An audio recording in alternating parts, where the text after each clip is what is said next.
A main suspect in the Norval-Morrisseau art fraud scheme is in court. Local Liberals react to the party's new provincial leader, Bonnie Crombie. And the fighting intensifies as Israel steps up their ground attack.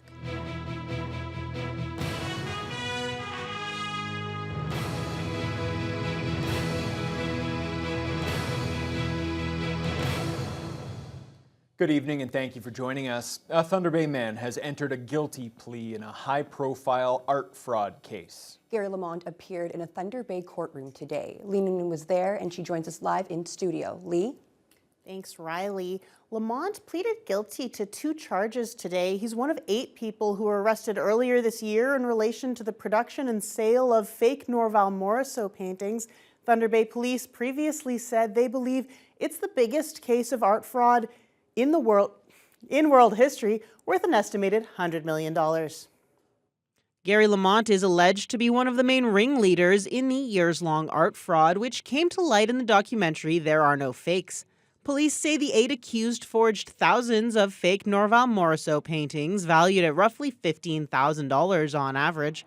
Lamont pleaded guilty in court Monday to 2 counts. 1 count of forgery for the creation of false artworks attributed to Morrisseau, and 1 count of fraud over $5,000.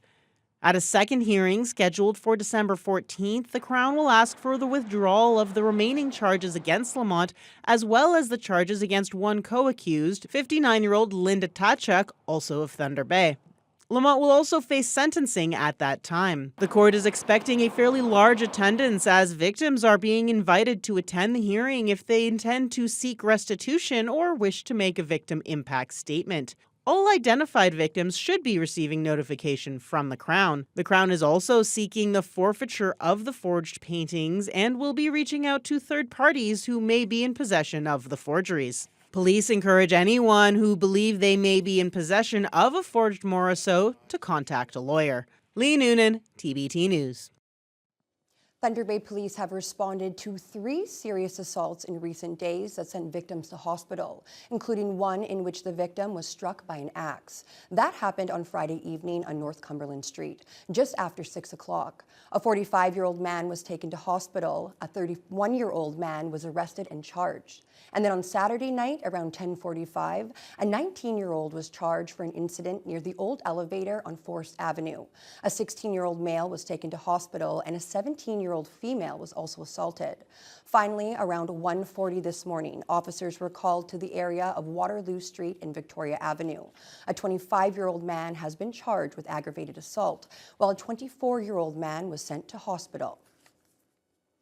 Thunder Bay City Council will be asked tonight to approve an upset limit to cover the cost of the over-budget River Street project, which the HST rebate factored in. The price tag totaled $2.8 million, which was $326,000 over the approved budget. The report cites factors like cold weather work and unexpected water and sewer work for the overage. River Street was originally closed in May of last year after the large sinkhole developed as a result of a culvert failure. The project experienced multiple delays and didn't reopen until September of this year. City project engineer Mike Vogrig says the city did recover $10,000 in liquidate damages because the contractor didn't meet the targeted completion date. The contractor in place was generally, for the most part, putting a lot of effort in, and the reason why the contract went long was because additional work was added to the job.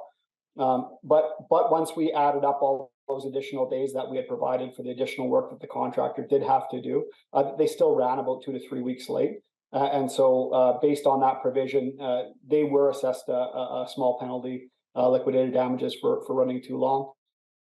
If approved, the overage will be covered by funds that were allocated for work on the McKellar Bridge. That project won't be moving forward until next year.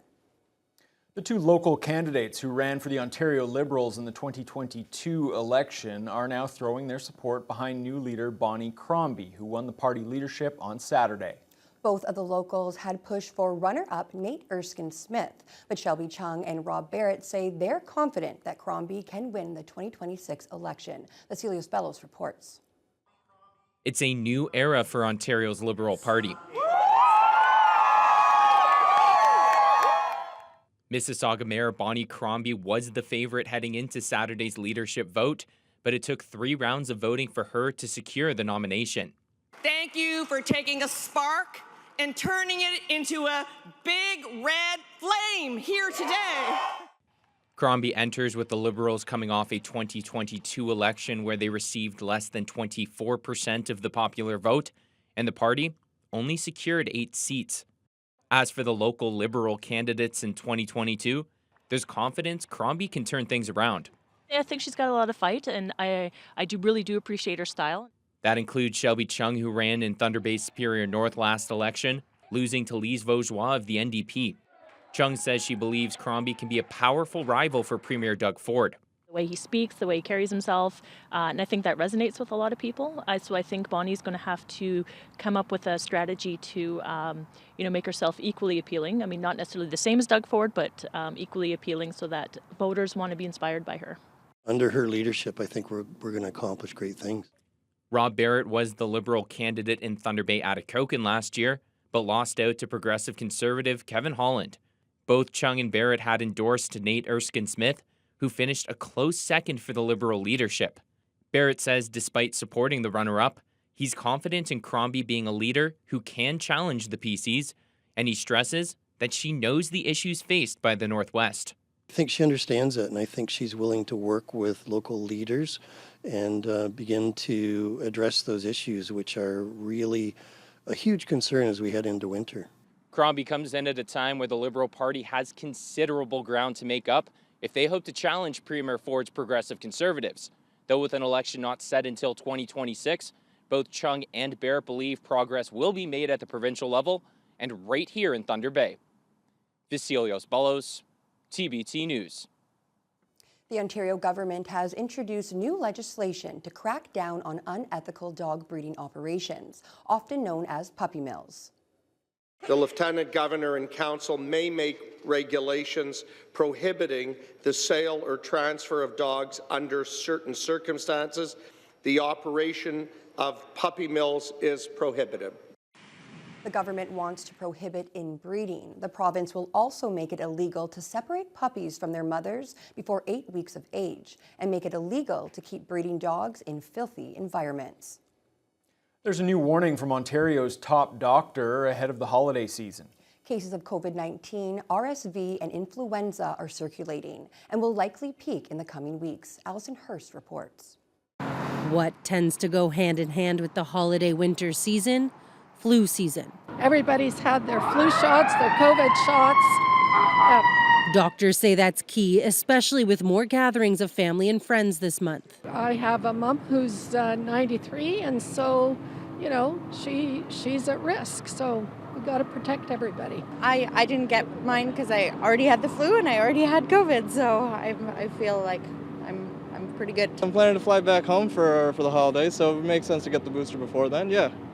Don't want to infect my family. That'll be a bad Christmas gift to give them. Ontario's provincial health officer says influenza is on the rise, while hundreds are currently in hospital, testing positive for the major 3 viruses circulating. Roughly 220 with RSV, about 100 with influenza, and 1,700 testing positive for COVID. A significant impact on our hospitals, on our emergency departments, on our frontline workers. And it can be mitigated if we can try to take those best efforts to protect each other over the holidays. Dr. Kieran Moore says getting vaccinated now gives enough time to build immunity before the holiday week. We roughly have 40% of those over 60 have come forward to get vaccinated, so 60% haven't. And yet that's the population with the highest risk of being hospitalized over the holiday season. This mother says she and her kids have appointments booked. It's very important. We've got elderly people in our family and we're having elderly people at our dinner. So if we're sick, it's a very bad thing. Especially as doctors warn of a lot of flu virus circulating by the end of December and early January. Allison Hurst, CTV News.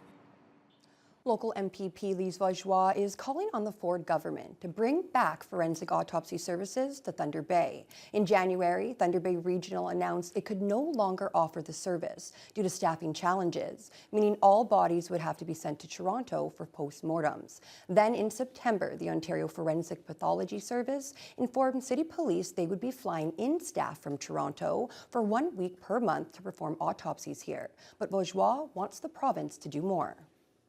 In 2023, that service is gone. And as the acting police chief of the time said, the move will create further delays that have significant adverse effects on their investigations and potentially traumatize families who are waiting for the remains of their loved ones while creating an indignity to the deceased. So what's happening is all bodies are being sent to Toronto. Will the government amend Bill 157 in order to establish a forensic pathology unit in Thunder Bay as recommended in the 2018 Broken Trust report? Some of the autopsies are being done in Thunder Bay. The coroner's office is sending up pathologists on a regular basis to Thunder Bay where appropriate, and when difficult cases are identified, then those bodies are being shipped to Toronto and they're being expedited. But to answer the question, yes, Madam Speaker, we are looking into all alternatives and hopefully one day having an office in the Northwest region. This is something that is being investigated right now. Officials with Thunder Bay Fire Rescue say they haven't found anything suspicious about a house fire that broke out Friday afternoon on East Ridgeway Street. Plumes of smoke could be seen high in the sky as fire crews encountered heavy smoke and flames coming from the rear of the home. While one crew applied water from the exterior, several other firefighters helped a resident get out of the house safely. Deputy Fire Chief Martin Heine credits the early notification from a passerby who called in the alarm. He adds the quick response by firefighters contained the blaze to an exterior wall and the underside of a breezeway. No one was injured. The cause of the fire hasn't been disclosed. The Our Hearts at Home cardiovascular campaign is getting help from the Whittlick family, as a popular raffle was launched again today with a new name. This year's fundraiser will be known as the Save a Heart Side-by-Side Raffle. The grand prize is this Polaris side-by-side valued at over $27,000, which was donated by J&J Sports. All proceeds from the raffle go directly towards the regional hospital's new cardiovascular surgery wing. Hospital Vice President Adam Vinette says they are currently at $17.5 million of their $20 million goal. Yeah, like we talked about before, it's the major healthcare discipline that we do not have within Northwestern Ontario. And we all know a family, a friend, a colleague that would benefit from this surgery here closer at home, instead of having to travel all the way to Toronto. So I think that this is very important for the community. You know, we're a big enough community now that we should have these type of services here. So this is hopefully another step closer to getting that for our community. The hope is for the new wing to begin construction in the fall of 2024, with surgeries in late 2026 or early 2027. Raffle tickets are available at J&J Sports or the local Acura and Mitsubishi dealerships. The draw date is April 1st. Students and staff at Confederation College have come together to ensure that students don't go hungry or broke while trying to get an education. This morning, the college announced the amount collected during the annual Stock the Bank fundraiser.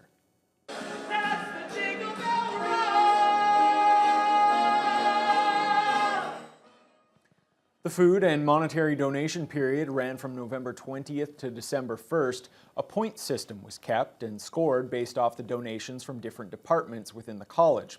More than 10,000 non-perishable donations were made to the Student Emergency Food Bank, and just over $44,000 was raised. College President Kathleen Lynch says while the amount is nice, it's still a bittersweet feeling. I think we've all been feeling it more so this past year, hearing from students that, it's more of a struggle just to meet that day-to-day need that they have. So this is a great number to go towards that. Seems to be more and more pressing every year.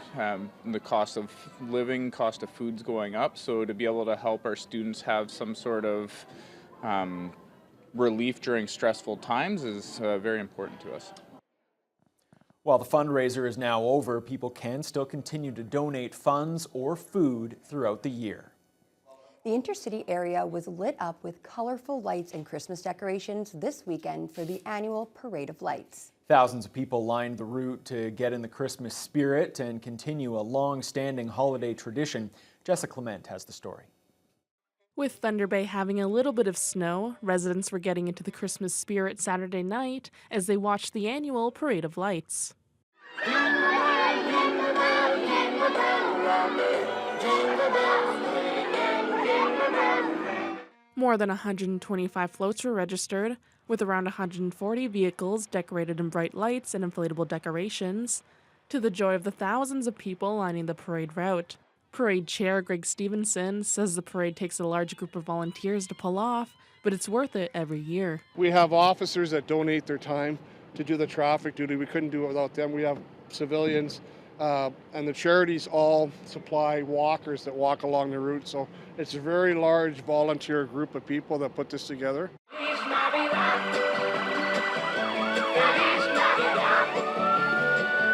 Smiles could be seen on the faces of kids and adults, and we asked some parade goers what their favorite part was. The lights.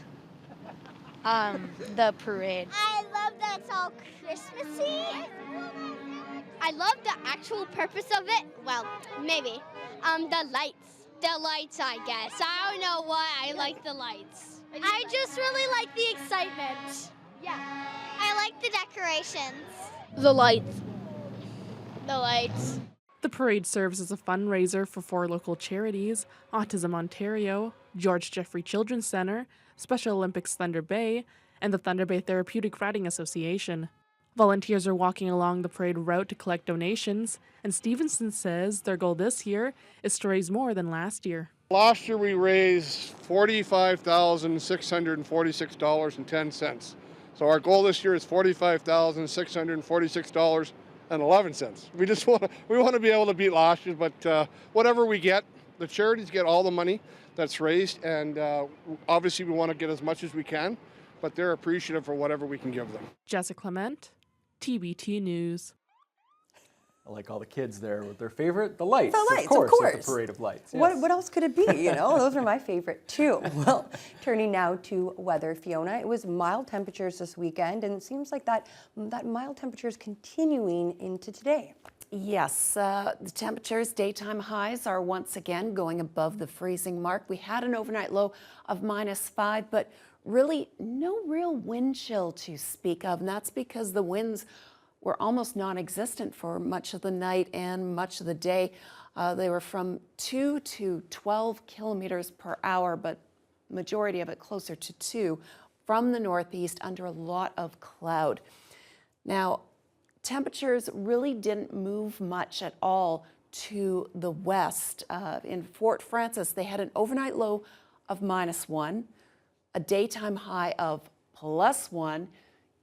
In case you're not sure of the math, that's a difference of 2 whole degrees under a lot of cloud cover. Similar conditions in Kenora and Dryden. Red Lake started out with a low of -3, warmed up to a high of -2, which is where they're at right now. Although they've got a little bit more wind, wind chills are hovering around -8 at this time. A lot of clouds and about 1 hour where they had a little bit of light snow. Similar temperatures into Sioux Lookout at -1 at this hour, -3 for Armstrong, Pickle Lake, and even up into Big Trout Lake. As we head further east, though, you can see where conditions take a turn. And Greenstone started out at -19 and wind chills in the -20s, warmed up quite nicely to -6 today. At this hour, they're at -9 and a wind chill of -14. They've had variable clouds and sometimes some sunshine. As you head further south, also a little bit cooler along the North Shore, -6 in Nipissing, Marathon -7. Sault Ste. Marie started out with a low of -11 in the pre-dawn hours today, warmed up just below the freezing mark. They're currently at -3 and a wind chill of -7. Here in the city of Thunder Bay, well, we are looking at a very similar night to Fort Frances' night last night. We're going to see a low of -1 after a daytime high on the plus side at 1. Wind chills could feel like -7, and there's a chance of a snow shower or 2 passing through. But with temperatures staying so light, things could be a little bit icy first thing in the morning because the snow could end up being more of a wet snow. As we head into Tuesday, temperatures are going to stay very similar, but by Wednesday night, we do have some chilly air that's going to push its way in, and I'll have more details on how long that's going to last and what it will do to your forecast later on in the news hour. Okay, thanks a lot, Fiona. Well, the fighting has intensified in the Middle East, and both Israel and Hamas are blaming each other for the escalation. We'll have full details when your news hour continues after the break. We have entered a new phase in our war against Hamas.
Israel has expanded its offensive into southern Gaza, pushing its campaign deeper into the more densely populated part of the Strip and leaving Palestinians with few places to go. Israel says it has no choice but to get rid of Hamas after the terror group again lobbed missiles into Israel. Both sides are blaming the other for the escalation. Adrian Gobriel reports. The war has reached a new terrifying tipping point. You have not thousands, hundreds and hundreds of thousands of people that are on the edge of existing. Earlier today, Israel ordered Palestinians to evacuate parts of Gaza's main southern city of Khan Yunis, though many on the ground say they have nowhere left to go. This 2-month-old baby injured was rushed into a hospital in that city after his father said the building they were staying in was hit by an airstrike. The infant's father saying they told us to leave Gaza. There's a war in Gaza, so we left the north and came here to the south just like they asked. But this is what we found in the south. What can we do? This is my son. He was born on the second day of the war. The next couple of days is just going to be sheer hell for civilians in Gaza. Israel has been telling Palestinians to head to the south towards the Mediterranean coast and towards Rafah near the Egyptian border, leading to growing concerns of an even larger humanitarian crisis. As Israel moves further and further south, this balloon gets squeezed even more and more, and there's nowhere for these innocent civilians to go. This woman saying, look here, there is no resistance, not Hamas, not anything. We were just women in a house. We don't have anything. We don't have anywhere to go. What should we do? Israeli forces captured large swaths of the northern half of Gaza in November. Following the collapse of the week-long truce on Friday, the IDF have swiftly pushed south. We have entered a new phase in our war against Hamas. Hamas chose war when it broke the hostage release agreement on December 1st. According to the International Red Cross, it's civilians facing the brunt of this war, with the head of that organization calling the level of humanitarian suffering in Gaza intolerable. The death toll since the temporary ceasefire ended on Friday has already reached roughly 900 people, according to the Hamas-run Health Authority in Gaza. Adrian Gabriel, CTV News, Toronto. The federal government announced new draft regulations today aimed at meeting Canada's target of reducing methane gas emissions from oil and gas production by at least 75% by 2030. This means that virtually all of Canadian facilities handling natural gas will be covered. The goal is to eliminate the escape of methane during production from venting or routine flaring. Environment Minister Stephen Guilbeault made the announcement at the Global Methane Pledge ministerial meeting at the COP28 summit in Dubai. This follows an earlier announcement of new regulations by the United States. The government is also investing $30 million to establish a center that will improve emissions reporting. Activists say these regulations are a step in the right direction, but more work is still needed. These regulations will position Canada as a leader on reducing methane pollution, but the fact is Canada has to strive for virtual elimination of methane emissions. The oil and gas industry has chronically underreported methane emissions, which has to stop. So the $30 million commitment for the Center of Excellence on the methane detection and elimination has to ensure that the oil and gas companies are absolutely doing everything possible to eliminate leaks and avoid any venting and flaring. The CEO of one of Canada's biggest grocers, Michael Medline, is in Ottawa testifying before a parliamentary committee about efforts to stabilize food prices. We don't like inflation. We don't like the choices it forces our customers to make, and we are not benefiting from it.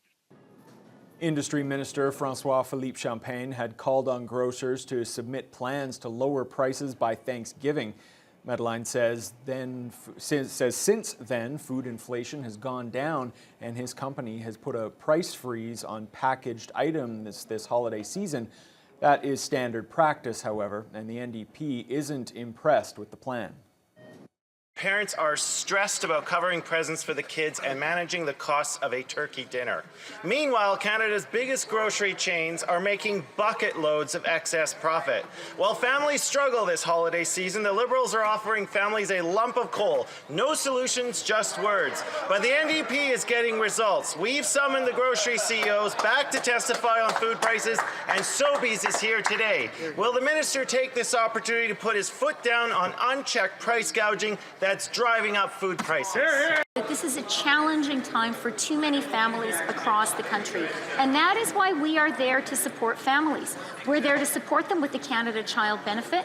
We're there to support them with a historic